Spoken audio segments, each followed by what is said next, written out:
Bom dia a todos, graça e paz do Senhor Jesus seja com todos nós. Uma ótima segunda-feira para todos. Hoje é dia 13 de fevereiro de 2023. Seja muito bem-vindo ao nosso devocional de hoje. E nesta segunda-feira, dando sequência aí à nossa maratona de leitura bíblica, vamos avançando para a parte final do livro de Isaías. E hoje vamos falar dos capítulos 46, 47 e 48 de Isaías, com o tema o único Deus, né? Então, vamos falar aí dessa singularidade de Deus, de alguns aspectos de como Deus se torna um Deus único em relação às outras divindades. Para isso, eu quero já começar aqui lendo o texto que está no capítulo 46, a partir do verso de número 9, que diz assim. Então, Isaías 46, a partir do verso 9. Eu vou ler dois versos, depois vou ler o verso 3. Vou ler o 9 e o 10, depois o 13. Diz assim, versículo 9. Lembrem-se das coisas passadas, das coisas muito antigas. Eu sou Deus e não há nenhum outro. Eu sou Deus e não há nenhum como eu. Desde o início, faço conhecido o fim, desde os tempos remotos, o que ainda virá. Digo, meu propósito permanecerá em pé, e farei tudo o que me agrada. Agora, versículo 13. Estou trazendo para perto a minha retidão. Ela não está distante, e a minha salvação não será adiada. Concederei salvação a Sião, meu esplendor a Israel. Bom, só para lembrar aqui de alguns detalhes, até para contextualizar, Isaías ele está direcionando a sua mensagem profética para os exilados de Judá que estão na Babilônia. Então, os judeus foram levados pelos babilônios, foram desterrados, foram tirados de suas terras e levados então para o cativeiro. E aí, Isaías direciona toda uma série de profecias para esse povo que está nesse cativeiro. E nessa profecia que nós lemos aqui, Deus ele faz uma revelação de si mesmo. Deus começa a falar, Deus fala aqui nesses versículos, de algo muito relacionado a quem ele é, sobre o caráter de Deus, a natureza de Deus, a essência de Deus. Só para você ter uma ideia, ele começa já no versículo 9 dizendo isso. Eu sou Deus e não há outro. Eu sou Deus e não há nenhum como eu. Então, Deus está ali revelando algo dele mesmo. E aí, alguns aspectos da natureza de Deus que eu queria chamar a sua e a minha atenção nessa manhã de segunda-feira e começar muito bem a nossa semana de devocionais, começar muito bem a nossa semana de trabalho, a nossa semana aí de atividades com essa revelação da natureza de Deus. E a revelação da natureza de Deus é fundamental para conduzirmos toda a nossa vida. Então vamos falar um pouco sobre isso. Primeiro, é que parte da natureza de Deus é prever o futuro. Por quê? Por que Deus pode prever o futuro? Porque foi Deus que fez. É muito simples. Deus está dizendo, eu posso prever o futuro, porque eu escrevi. Olha aí o que diz o versículo 10, na parte A. Desde o início, faço conhecido o fim. Desde o início, faço conhecido o fim. Desde os tempos remotos, o que ainda virá. Aqui é importante só fazer uma distinção, porque, até antes de continuarmos aqui, porque Deus não está falando aqui de futuro pessoal, né? A gente às vezes confunde isso. Parece que Deus é uma cartomante, né? Um jogador de búzios, né? Não estou fazendo nenhuma blasfêmia contra o Senhor aqui, estou só fazendo uma comparação. Deus não faz isso. Quando a gente fala que Deus pode prever o futuro, exemplo, Deus disse que Jesus viria, que viria o Salvador e veio. Deus fala, por exemplo, que ele elege indivíduos antes da fundação do mundo, e assim o faz. Então ele prevê o futuro. Por exemplo, ele fala que o que acontecerá no final das coisas, o Apocalipse, por exemplo, ou que nós ressuscitaremos com ele no último dia. Então são previsões do futuro. E por que Deus pode fazer essas previsões? Porque é Ele mesmo quem escreve a história. Então Ele pode prever. Bom, no caso aqui de Israel, Deus prometeu que iria livrar o povo. E Ele está falando aqui nesse contexto. Ele está falando para Israel, ó, eu prometi para vocês que vou tirar vocês do exílio e vou fazer isso, porque eu já escrevi assim, eu já determinei que será assim. Então, no contexto aqui é exatamente uma previsão de Deus tirar o povo do exílio. É interessante que muitas vezes Jesus, ele falava e as pessoas ficavam maravilhadas. E por quê? E eles inclusive falavam assim, ele fala com quem tem autoridade, usavam essa expressão. Por quê? Porque Jesus não só falava, ele falava como alguém que escreveu a história.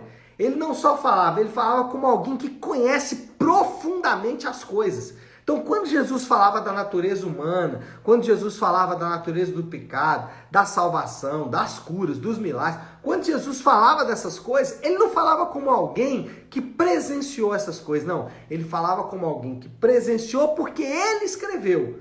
Então, é parte da natureza de Deus essa onisciência. Bom, falando de nós mesmos, o nosso futuro está assegurado. E por que o nosso futuro está assegurado? Nosso futuro está assegurado porque nós temos uma poupança privada, uma previdência privada, ou uma poupança, né? Nosso futuro está assegurado porque nós temos um bom casamento, uma família grande e outras coisas que normalmente são boas, tá? E a gente deve buscar essas coisas. Mas essa não pode ser a nossa segurança. A nossa segurança está nas promessas de Deus. Nós temos um Deus que fez promessas e esse Deus que fez essas promessas é o Deus que escreveu a história. Exemplo de algumas promessas, porque eu não gosto de falar das promessas subjetivas, ainda que elas existam, né? Deus tem aí promessas que ele entrega para pessoas de tempos em tempos. Isso aconteceu comigo, já aconteceu com outras pessoas. Mas eu gosto de falar das promessas objetivas, aquelas que estão descritas na Bíblia, porque essas promessas não podem falhar. Por exemplo, Deus promete que o pecado um dia vai ser excluído. E isso é maravilhoso. O John Piper diz que uma das coisas que ele mais anseia pela chegada no paraíso, na chegada na nova vida, é exatamente o fato de que não haverá pecado. E isso é fantástico de todos os aspectos. Por quê? Porque o pecado, em suma, é a essência de todo o mal. Segundo, vamos viver para sempre. É uma promessa de Deus também. E terceiro, o reino de Deus é governado por Deus. Essa é uma promessa das mais gloriosas. Bom, não só isso. Deus, ele pode prever o futuro porque ele o fez. E em segundo lugar, Deus tem propósitos superiores. Olha aí o versículo 10, parte B. Meu propósito permanecerá em pé e farei tudo o que me agrada. Agora, olha o versículo 11. Do Oriente convoco uma ave de rapina e de uma terra bem distante um homem para cumprir o meu propósito. É um Deus que ele usa até mesmo uma ave de rapina e um homem para cumprir os seus propósitos. E no contexto aqui é Ciro, um homem pagão. Mas enfim, o que está acontecendo aqui? Israel está meio perdido, não está compreendendo o que Deus está fazendo. E Deus fala, olha, eu tenho os meus planos, eu estou conduzindo os meus planos. Os apóstolos sempre designaram, ou sempre se referiram ao tempo em que eles estavam vivendo como um tempo de promessas superiores. O tempo da graça é um tempo de promessas superiores. E nós sabemos que os crentes fazem parte dos planos superiores de Deus, a saber, salvar todas as nações. Esse era um plano de Deus. Deus já havia falado isso, que ele salvaria todas as nações. E esse é o plano superior de Deus. E esse plano se cumpre nos crentes. Aqui vale a pena falar duas coisas sobre os planos de Deus. Primeiro, Deus, ele não tem um plano para mim. Deus tem um plano e eu faço parte desse plano de Deus. Então a nossa tendência, né, a religião humanista, ela ama individualizar os planos de Deus, dizendo, Deus tem um plano para mim. Não, Deus não tem um plano para mim. Deus tem um plano e eu faço parte desse plano de Deus. E outra coisa, os planos de Deus são superiores. Os planos de Deus não estão ligados a coisas. Os nossos planos estão ligados a coisas. E aí eu poderia citar várias coisas aqui que os nossos planos incluem, né? Mas os planos de Deus, eles são superiores por quê? Porque o plano de Deus inclui Jesus. Bom, terceiro lugar, primeiro então Deus pode prever o futuro porque ele escreveu, segundo Deus tem propósitos superiores e Deus prometeu restaurar o seu povo. Versículo 13 vai dizer exatamente isso. Estou trazendo para perto a minha retidão, ela não está mais distante. A minha salvação não será adiada. Concederei salvação a Sião e o meu esplendor a Israel. Lembrando que Sião e Israel é duas maneiras de dizer Judá e Israel, né? O reino do norte e o reino do sul. Bom, o que Deus está fazendo aqui é dizer que o povo dele não ficaria na mesma condição para sempre. Ele está dizendo, olha, vocês não vão ficar aí, daqui a pouco eu vou restaurar vocês. E quando a gente olha para a história, a gente vai ver que Deus tinha razão. Ainda que naquele momento parecesse absolutamente impossível que aquilo acontecesse, às vezes nós lidamos com o impossível nas nossas vidas e nos esquecemos de que a Bíblia é repleta de relatos de casos que eram impossíveis e que Deus tornou esses casos impossíveis. E esse é um desses casos. Israel, Judá, o povo de Deus, estava exilado na Babilônia. Chance muito menor do que zero de haver restauração da nação. E isso aconteceu. Por que aconteceu? Porque Deus disse que assim iria acontecer. Qual é o ponto aqui? Para mim e para você, é que Deus sempre cumpre as suas promessas. Então, nós podemos confiar em Deus. Por que eu posso confiar em Deus? Porque ao contrário dos deuses falsos, o Deus verdadeiro sempre cumpre as suas promessas. Vou dar um exemplo aqui, é só um exemplo. Quantos que confiaram que se tivessem mais dinheiro, eles seriam felizes? E que quando alcançaram esse lugar de ter muito dinheiro, viram que o dinheiro os traiu. Ou seja, que o dinheiro não cumpriu o que prometeu, que era alegria. Eu estou dando só esse exemplo, mas eu poderia ampliar esse exemplo para religiões falsas, para casamento, para sexo, para deuses falsos. Enfim, eu poderia ampliar isso aqui. O ponto é dizer, Deus sempre cumpre a sua promessa. Nós podemos confiar. Confie no Deus da Bíblia. Ele jamais falhou, nenhuma de suas promessas ficou para trás. Bom, moral da história. Como a gente pode resumir tudo isso que falamos? O Senhor é o único Deus que pode fazer tudo de acordo com sua vontade. Ele é o único que pode fazer tudo de acordo com a sua vontade. Os deuses falsos não podem fazer nada. Nada melhor do que começar com esse mantra aí para semana, né? Talvez até para a vida inteira. Mas vamos focar aqui nessa semana, né? Nada melhor do que essa verdade. Deus pode fazer tudo de acordo com sua vontade. Os deuses falsos não. Lembre-se disso durante a semana, porque isso vai ser bênção para a sua vida. Bom, desafio do Léo para essa segunda-feira. O nosso desafio hoje é muito prático mesmo. Veja bem, o que acontece quando temos um tipo de Deus como esse? É uma pergunta que eu deixo para mim, em primeiro lugar. O que acontece comigo quando eu tenho um Deus do tipo que eu acabei de falar agora? Olha só, vou relembrar. Ele escreve a história, tem executado de maneira assombrosa os seus planos e fez promessas gloriosas para o futuro. Uau!